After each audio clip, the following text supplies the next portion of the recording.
Welcome to 99 TV. నేను బ్రహ్మనాయుడు. బాబోయ్ ఇండియాకు నేను రాను, ఈ మాటలు అంటుంది ఎవరు అనుకున్నారు? ఈ ఫోటోలో ఉన్న వ్యక్తి. ఈ వ్యక్తిని గుర్తుపట్టారా? వైఎస్ఆర్ కాంగ్రెస్ పార్టీ అధికారంలో ఉన్నప్పుడు ఎగిరెగిరి పడ్డటువంటి వాళ్ళలో ఇతను టాప్ 5లో ఉంటాడు, అందులో ఎలాంటి డౌటు లేదు. ఈయన పేరు పంచ్ ప్రభాకర్ రెడ్డి. ఈయన అమెరికాలో పశువుల డాక్టర్ అయినా. సో ఈ పంచ్ ప్రభాకర్ రెడ్డి తెలుగుదేశం మీద, జనసేన మీద జుగుప్సాకరమైనటువంటి రాతలు రాయటంలోనూ మాటలు మాట్లాడటంలోనూ దిట్ట అయిన. ఇప్పటి వరకు ఎంతోమంది ఈ విధమైనటువంటి జుగుప్సాకరమైనటువంటి మాటలు మాట్లాడినటువంటి వ్యక్తుల్ని కూటమి ప్రభుత్వం పోలీసులు అరెస్ట్ చేశారు, రిమాండ్కి పంపారు, కోర్టులు రిమాండ్కి పంపేవారిని. కొంతమందిలో మార్పు వచ్చింది, కొంతమందిలో మార్పు రాలేదు. అయితే ఇప్పుడు రెండు తెలుగు రాష్ట్రాలు ఆసక్తిగా ఎదురు చూస్తున్నటువంటి ఒక కీలకమైనటువంటి ఒక ఎపిసోడ్ ఏంటంటే ఈయన ఎపిసోడే.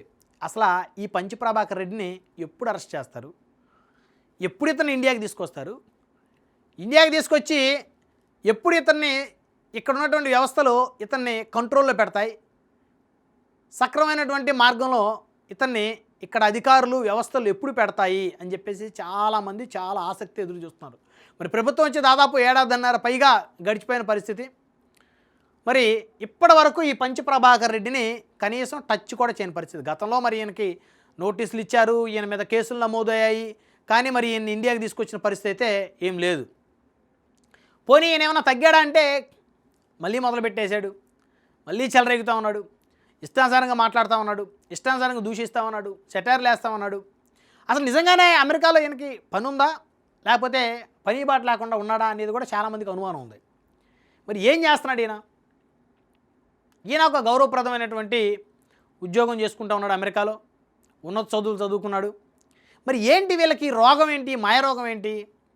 వీళ్ళు ఇతర కులస్తుల మీద ద్వేషాన్ని వీళ్ళగొక్కుతూ ఉంటారు. ఇలాంటి వ్యక్తులు, అంటే అందరు కాదు, ఇలాంటి వ్యక్తులు కొంతమంది వీళ్ళకి నచ్చినటువంటి పార్టీ మీద, ఆ పార్టీ అధ్యక్షుడి సామాజిక వర్గం మీద విషయం గొక్కుతూ ఉంటారు. వాళ్ళని నీచంగా మాట్లాడతారు. వాళ్ళ ఇళ్ళలో ఆడవాళ్ళని చాలా నీచంగా దూషిస్తూ ఉంటారు, చిత్రీకరిస్తూ ఉంటారు. కుక్కుడు స్టోరీస్ వండి వార్చడంలో దిట్టలు ఇలాంటి వాళ్ళు. మరి వీళ్ళని ఎప్పుడు ఇండియాకి తీసుకొని వస్తారు? మరి నిన్న చూస్తే లండన్కి చెందినటువంటి ఎవరైతే మాలపాటి భాస్కర్ రెడ్డి ఉన్నాడో, మరి ఆయన వాళ్ళ నాన్నగారి అంత్యక్రియల కోసం అటెండ్ అయినటువంటి క్రమంలో పెనమలూరు పోలీసులు అరెస్ట్ చేశారు. వారిని తర్వాత రిమాండ్కి కూడా పంపిన పరిస్థితి, కోర్టు వారికి రిమాండ్ విధించింది.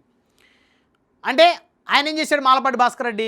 ఇప్పుడు సోషల్ మీడియాలో పోస్టులు పెట్టాడు. ఏది 2024 ప్రభుత్వం, కూటమి ప్రభుత్వం రాకముందు చంద్రబాబు నాయుడు గారిని, లోకేష్ గారిని, పవన్ కళ్యాణ్ గారిని, వాళ్ళ ఆడవాళ్ళని చాలా నీచంగా, ఇక బాలకృష్ణ గారి భార్య ఎవరైతే వసుంధర గారు ఉన్నారో వారిని ఇంకా దారుణంగా వారిని క్యారెక్టర్ అసోసియేషన్ చేస్తూ ఆ మాలపాటి భాస్కర్ రెడ్డి అనేటువంటి ఒక మృగం అనే అనాలి, ఆ మృగం చెలరేగిపోయింది.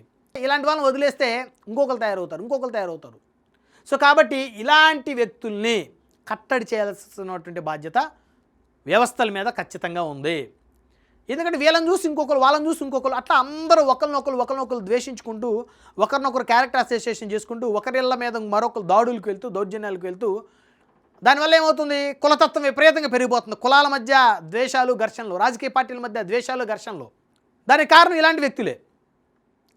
మళ్ళీ ఉన్నత విద్యావంతుడు, ఇతనేమి చదువు సంజయ్ లేకుండా తిరిగేటువంటి వ్యక్తి కాదు, ఆకతాయితనంగా ఉండేటువంటి వ్యక్తి కాదు, ఒక ఉన్నతమైనటువంటి స్థానంలో ఉన్న వ్యక్తి. మరి విదేశాల్లో ఉద్యోగం వెలగబెడతా ఉన్నాడు, పశువుల డాక్టరు. ఈయన భాష సద్విమర్శ చేయొచ్చు. చంద్రబాబు గారు లోపాలు వెతకండి, పంచ్ ప్రభాకర్ రెడ్డి గారు ఈ రోజు ఏం చేస్తారంటే చంద్రబాబు గారు తప్పులు ఎతకండి, లోకేష్ గారు తప్పులు ఎతకండి, పవన్ కళ్యాణ్ గారు తప్పులు ఎతకండి, వాటి మీద మాట్లాడండి. అంతేగాని విషయం జమ్మమాకండి. కులాల మధ్య, మతాల మధ్య, పార్టీల మధ్య, ప్రాంతాల మధ్య సో విద్వేషాలని రెచ్చగొట్టడం అనేది నిజంగా చాలా తప్పు. సో కాబట్టి ఈ విధమైనటువంటి పంచ్ ప్రభాకర్ రెడ్డి లాంటి వ్యక్తుల్ని ఖచ్చితంగా మాలపాటి భాస్కర్ రెడ్డి గారు లాంటి వ్యక్తులకి ఏ విధమైనటువంటి ట్రీట్మెంట్ ఇచ్చారో ఈయనకు కూడా అదే విధమైనటువంటి ట్రీట్మెంట్ ఇవ్వాలి అని చెప్పేసి ఆంధ్రప్రదేశ్లో ఉన్నటువంటి మెజారిటీ ప్రజానీకం కోరుకుంటా ఉన్నారు. మరి అది సాధ్యపడుతుందా? సాధ్యపడాలంటే ఈయన తిరిగి భారతదేశం రావాలి. ఈయన భారతదేశం రావడానికి ఇష్టపడతాడా? ఇష్టపడటం లేదు. ఈయన భారతదేశం రావాలి, తెలంగాణనో ఆంధ్రానో ఏదో ఒక ప్రాంతం రావాలి, వస్తే అప్పుడు ఆయన్ని పోలీసులు అరెస్ట్ చేసేటువంటి అవకాశం ఉంటుంది. కాబట్టి ఈయనైతే ఇప్పుడు బాబోయ్ నేను ఇండియాకు రాను అని చెప్పి భీష్మించుకొని అమెరికాలో కూర్చున్నాడంట. మరి ఈయన ఇండియా వస్తాడా? ఇండియా వస్తే ఈయన అదుపులోకి తీసుకుంటారా, లేదా అమెరికాలో ఉన్నటువంటి ఈయన్ని తీసుకొని వస్తారా చూడాలి. గతంలో కూడా ఈయన మీద చాలా రోజుల పాటు చర్చలు కూడా నడిచినటువంటి పరిస్థితి.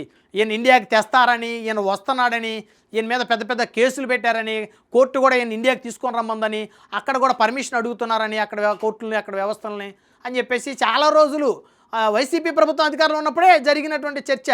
ఆ తర్వాత కూటమి ప్రభుత్వం అధికారంలోకి వచ్చినటువంటి తొలినాళ్ళలో జరిగిన చర్చ. బహుశా ఇప్పుడు పంచి ప్రభాకర్ రెడ్డి గారిని అందరూ మర్చిపోయారు.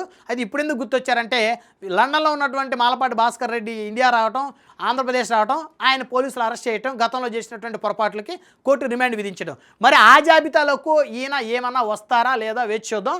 ఒకవేళ రాకుండా మరి ఈ ప్రభుత్వం కూటమి ప్రభుత్వం ఉన్న వాళ్ళు ఈయన మరి భీష్మించుకొని కూర్చుంటాడా, లేకపోతే రెడ్ బుక్కి భయపడిపోయి నిజంగానే రెడ్ బుక్ని హేళన చేసి వెటకారంగా మాట్లాడినటువంటి ఈ పంచు ప్రభాకర్ రెడ్డి రెడ్ బుక్ ఇచ్చేటువంటి పంచులకి తట్టుకోలేక అమెరికాలో ఉండిపోయాడు అనేది చాలామంది అభిప్రాయం.